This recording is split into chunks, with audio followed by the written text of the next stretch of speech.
ሆኜ ነው የምነግራችሁ። እግዚአብሔር ሰው ጥሎ አያውቅም። እግዚአብሔር ሰው ረስቶ አያውቅም። እግዚአብሔር የታመኑበትን አሳፍሮ አያውቅም። ንገራቸው፣ ደጋግመ አውራቸው። እኔ ሳራን እንደጎበኘው እጎበኛችኋለሁ፣ አስገርማችኋለሁ። መጎብኛችሁ ወራት መጥቷል። የመጎብኛችሁ ወራት መጥቷል። ለሚቴልዩ ትንሽ ጠብቁ እንጂ ሰማዩ ጠግሯል፣ ደመናው ከብዷል። በየትኛውም ጊዜ ሊዘንብ ይችላል። በየትኛውም ሰዓት ሊዘንብ ይችላል። በየትኛውም ሰዓት ሊዘንብ ይችላል። ያልጠበቃችሁት ነገር የገጠማችሁ ሰዎች፣ ድንገት በሆነ ነገር የተያዛችሁ ሰዎች፣ ከተያዛችሁበት ሁኔታ ለመውጣት ዘዴውም ሰውም የሌላችሁ ሰዎች፣ አረ ያለ ዘዴም ያለ ሰውም መጥቶ የሚያወጣ ታሪክን የሚቀይር ዕዳን የሚከፍል የእግዚአብሔር መንፈስ እንደዚህ በላቸው ይለኛል። የኢያሪኮን ኑሮ እንደቀየርኩኝ፣ የኢያሪኮን ከተማ ኑሮ እንደቀየርኩኝ ኑሯችሁን እቀይረዋለሁ፣ ሕይወታችሁን እቀይረዋለሁ። ሞት ያለበትን ሕይወት እንደፈወስኩት እንደዚሁ እፈውሳችኋለሁ። ከዚህ ቃል በኋላ በሆነ ጉዳያችሁ ላይ ጉብኝት ይሆናል። በሆነ ነገራችሁ ላይ ጉብኝት ይሆናል። የእግዚአብሔር ድንገተኛ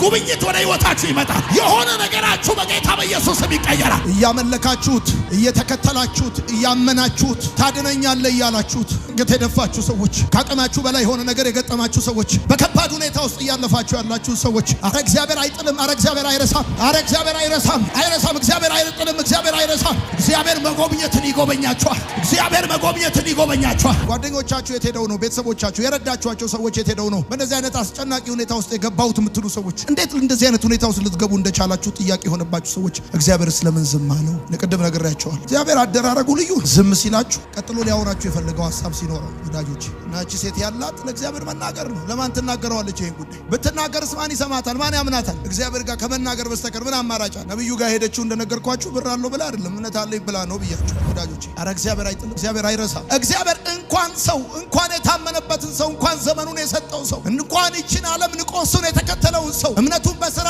ፍቅሩም በድካም ተስፋውን በጽናት የጠበቀን ሰው አይደለም እግዚአብሔር። እንስሳንም አይረሳም። እናንተ እንስሳን እንኳን አይረሳም እግዚአብሔር። ትዝ ይላችኋል በኖህ ዘመን የጥፋት ውሃ ሊመጣ ሲል እግዚአብሔር አምላክ ኖህንና ልጆቹን ብቻ ሳይሆን በስም እየጠራ እናንተ በመልክና በስም አታውቋቸው እንስሳት እንኳን ሊመጣ ካለው ጥፋት እንዴት እንደታደጋቸው ታውቃላችሁ። እግዚአብሔር እንኳን ሰው እንስሳ አይረሳም ወዳጆቼ። በኖህ ዘመን የጥፋት ውሃ ምድርን ባጥለቀለቀ ጊዜ ይህን የጥፋት ውሃ ለማሳለፍ እግዚአብሔር ንፋስን እንዳነፈሰ የጥፋት ውሃውም እንዳለፈ ልክ እንደዛ አሁን ያላችሁበት መከራ እንዲያልፍ እግዚአብሔር ታላቅ ንፋስ ያነፍሳል። እኔ አላውቅም፣ ግን አንድ ነገር አውቃለሁ። እግዚአብሔር ታላቅ ንፋስ የትኛውም ማዕበል፣ የትኛውም ወጀብ፣ የትኛውም ጥፋት ሲጎድል ያለው ከቤታችሁ ጥያቄያችሁ ይኮላል፣ ችግራችሁ ይኮላል፣ ለቅሷችሁ ይኮላል። ዘንድሮ እንዳምነው አታለቅሰው። የሚቀጥለው ዓመት እንደ ዘንድሮ አትቸገሩም። የእግዚአብሔር ንፋስ ወደ ቤታችሁ ይነፍሳል። እስቲ በደንብ ጩሁና አሜን በሉ። አይጥልም